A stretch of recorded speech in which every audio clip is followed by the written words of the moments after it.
Welcome everyone. Today we're going to give you a Reliance reliable solution from Clark Reliance on how to repair your Reliance flat glass transparent type gauge glass. The model we have here in front of us today is a model FG909. It's a single section size 9 glass with about 12.5 inches of vision. Commonly sold gauge and a commonly needed to be repaired gauge. Average service life on a gauge of this type is anywhere from 1 to 3 years depending upon the quality of your water. So today our goal is to show you some tips how to properly service this gauge. First of all, make sure you're using a genuine Clark Reliance kit that has the appropriate parts for use in this gauge. With this kit you'll get 2 pieces of glass, 2 mica shields, 2 sealing gaskets that are graphite in nature with a stainless steel shim in the center. We have a fiber cushion gasket that is installed between the glass and the outer cover plate. Be sure not to mix these. Before you get started, be sure to review the instructions that are supplied with the kit. These detail the parts, the torque values that you use. In addition to this, we have a more detailed instruction covering illumination and more information on our website that you can get to at clarkreliance.com. Before we get started, if you're using gloves, be sure you have your safety equipment using safety glasses as needed and required in your plant. Your tools, you'll need a calibrated torque wrench.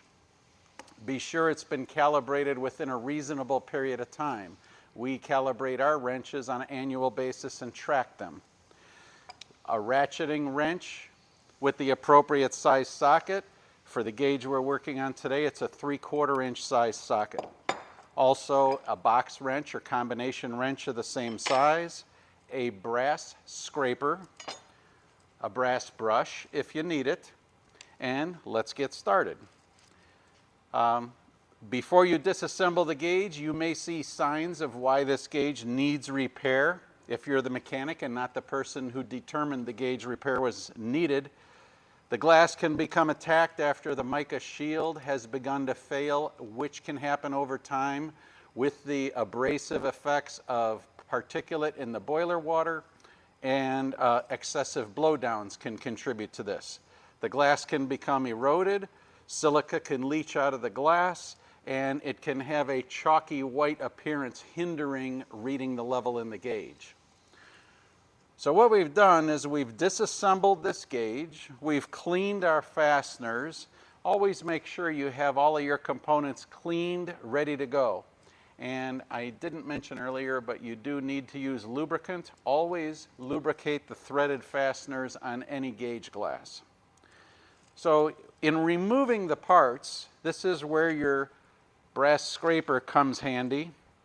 You'll need to clean the gasket off of the cover plate, which is the first item you'll remove. Scrape it off using the gasket scraper.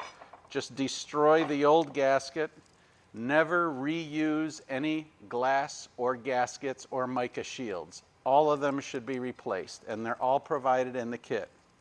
Take your scraper and get underneath the graphite gasket. To remove it, it simply carves out of the gauge and you can pull it out pretty easily. Make sure that you've not just removed the top layer of graphite, but that you also have removed the stainless steel shim. Discard anything that you remove, then go around in the gasket surface again, making sure it's completely clean. When you scrape it out with a sharp scraper, be careful not to gouge the gauge body, and you'll see the gasket material, the graphite, just peel off almost like ribbon. Go around the entire gauge body, make sure it's clean. Sometimes it takes a couple sweeps through here.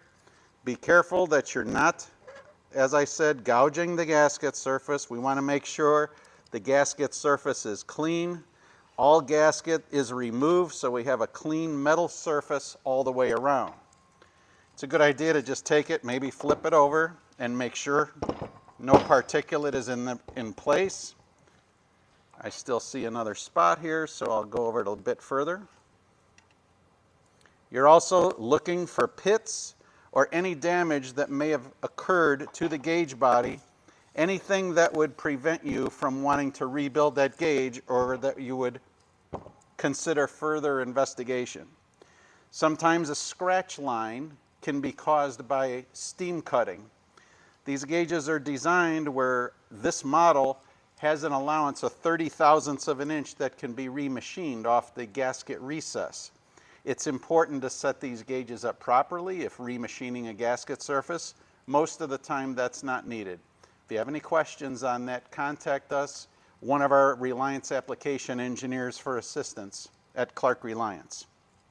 So now this surface looks very good. It's a clean gauge. It's ready for rebuild. The first thing I'll do is install the fresh graphite gasket. Fit it neatly in its proper position. Do your best to keep it centered so that it's not touching each end. The next item will be one of your mica shields. Be careful when you handle these. Try not to handle them by the face. It's always best to handle it by the edges. Drop it into place, followed by the glass. And as I mentioned earlier, never reuse glass. Try to keep your hands clean so you're not getting grease or any debris between the glass and the mica shield. Also, it can be best to handle it by the edges as much as possible. Insert it into place, centering it as well. It's always best to try to center the glass into the gauge body. Some folks will actually put a little shim in each place, but if you're rebuilding the gauge horizontally on a bench like we're doing here today, that's not necessary. So the next thing we'll do is we'll get our fiber cushion gasket, install it on the outer side of the glass, and make sure the cover plate that you've removed the old gasket from is perfectly clean. Set the cover plate in place, and now you're ready to start installing the clamps and all the screws. Now, important note, the 4 corner studs thread into the gauge body. This makes it easy to prep one side of the gauge, flip it over, and then work on the other side of the gauge. And we've already begun to lube some of these parts, but I'll take a moment and add in a little bit of additional lubrication on some of these threads that I see could use a bit more. Be sure that the threads are significantly covered, and this way you don't lose any torque in a dry thread.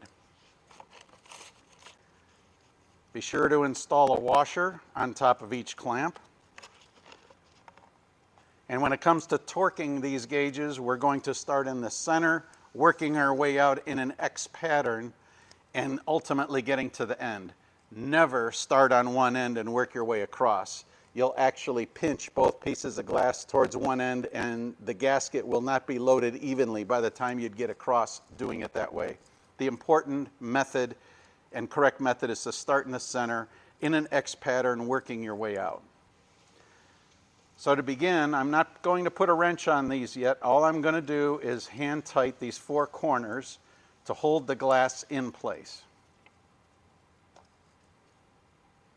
On each of the hex nuts, you'll notice there's a washer face on one side of the nut and the other side is slightly crowned. You always want to inspect and use the washer face against the washer. This particular gauge has a torque value of 45 foot-pounds. Our high pressure FG 1500 and 2000 series gauges use 70 foot-pounds of torque. And while I'm putting this together, when you torque these gauges, we recommend torquing in 1/3 increments. So if you're torquing to 45 foot-pounds, you would start the process with 15 foot-pounds, then 30 foot-pounds, and then ultimately 45. So now, I had already pre-started the other side of the gauge. So all I've done so far is put the 4 corners in just to hold the glass in place, the cover plates, and all the cushion gasketing.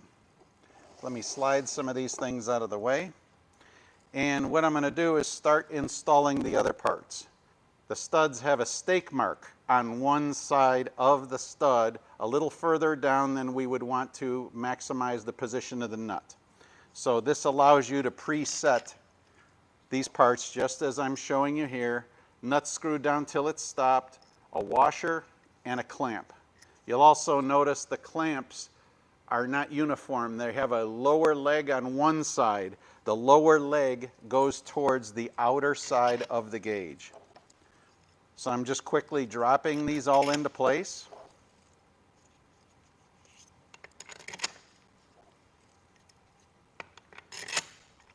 You see, if you're organized with your parts during this process, it makes the repair go much easier and faster once you're set up. So if you're reusing all your parts, make sure you've pre-cleaned everything. Glass bead process, perhaps it'll be needed to clean the clamps if the gauge you're taking apart is rusted. Make sure all your threads are clean and not corroded. The nut should spin freely on the thread of the stud.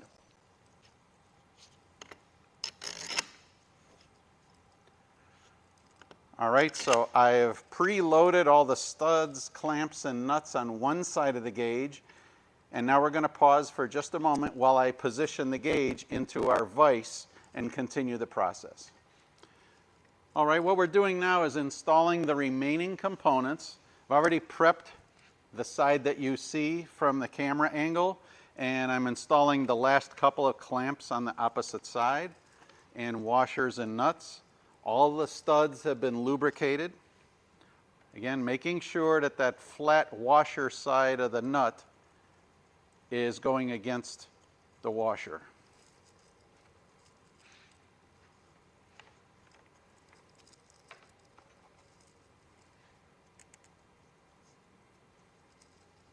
Avoid touching the surface of the glass with greasy fingers. And all I'm doing here now is getting these things finger tight. And you'll want to try to position these clamps as best as possible before we start applying a torque wrench to anything.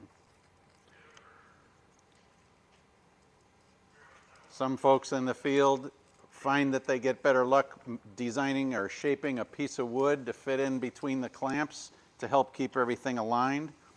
You may find some little self-tips that you create on your own help you out. So I'm installing the last clamp and washer.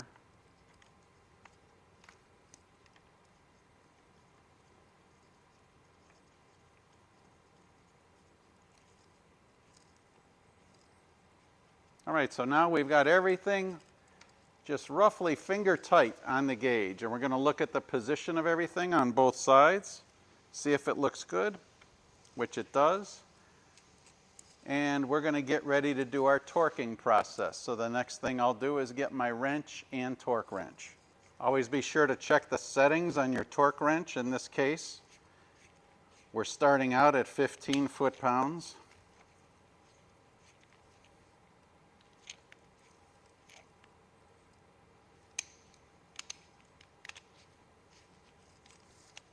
Be sure you're using your 3/4 inch socket. You can use a wrench on the other side if you like. And as you recall, I said the 4 corner studs thread into the body. All the middle studs are loose fitting. We're going to start in the center. And all we're doing is just beginning to get things snug. I'll probably reorient the gauge in a few minutes.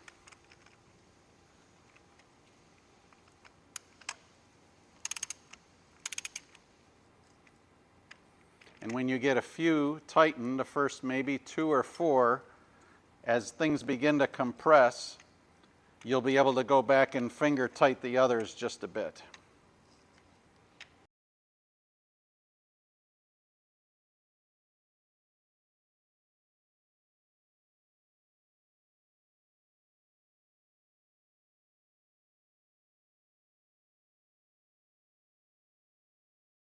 Okay, I've reoriented the gauge in the vise now to give myself better access to some of these studs and nuts, and go back and finger tight things just a bit further Also making sure that the clamps are fitting comfortably into the mating groove on the cover plate, as well as making appropriate contact on the rail on the outer side of the gauge.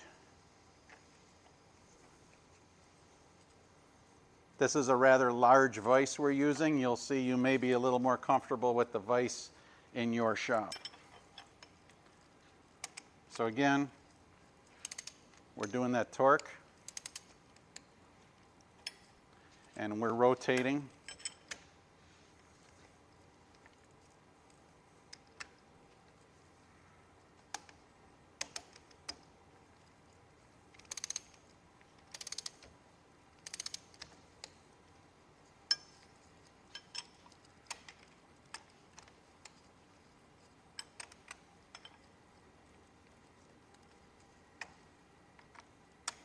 And all these center studs that fit through the gauge, with the torque you apply to one side transfers to the other side.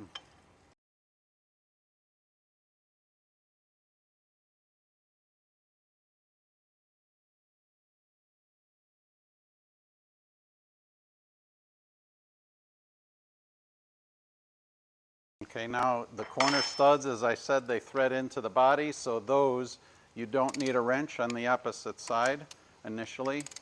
It's a good idea to back it up on the other side just in case the stud moves when you get further.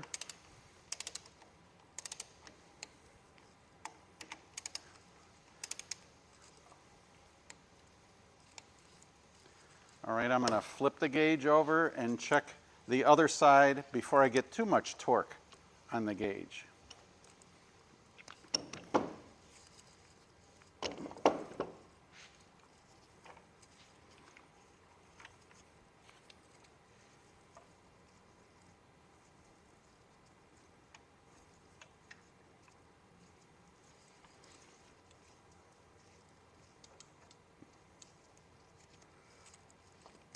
All right, so now I'm getting the four corners on this side.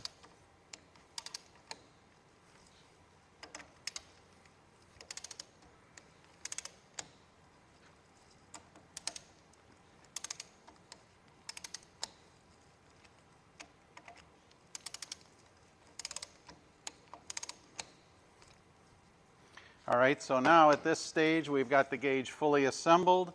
The clamps all look good in line, and we've applied 15 foot-pounds of torque on all the fasteners.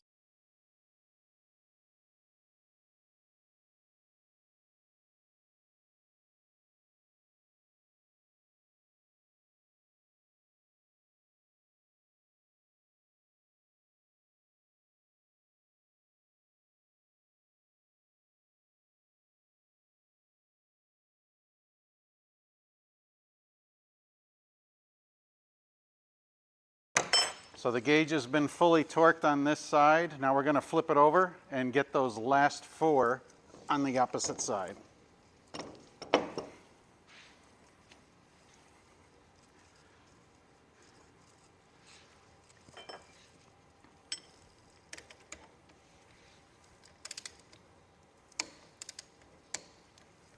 After this gauge is installed, the torque should be checked again with what's called a hot torque, warming the gauge up to operating temperature with the valves or drain valve open for just 20 seconds to a few minutes. You'll see the lubricant sizzling on the threads. You'll know that the gauge is fully heated. And I believe we're done. I like to do just a quick check just to make sure I feel comfortable with the torque values on these. All right, and you're going to get your final check with that hot torque. That's essentially rebuilding the gauge. Make sure you take care of other things for observation purposes. Make sure your gauge nipples look like they're properly sealing into the end of the body. That's a 3/8 NPT thread connection. We recommend using a high temperature thread sealant on those joints. Also, when you've removed the gauge out of the valves, be sure to install new packing cartridges in the valves themselves. So there you have it. The gauge has been repaired. Looking through the gauge, it should appear nice and clean. Be sure to dispose of any of your used materials properly. And again, contact us if you have any questions.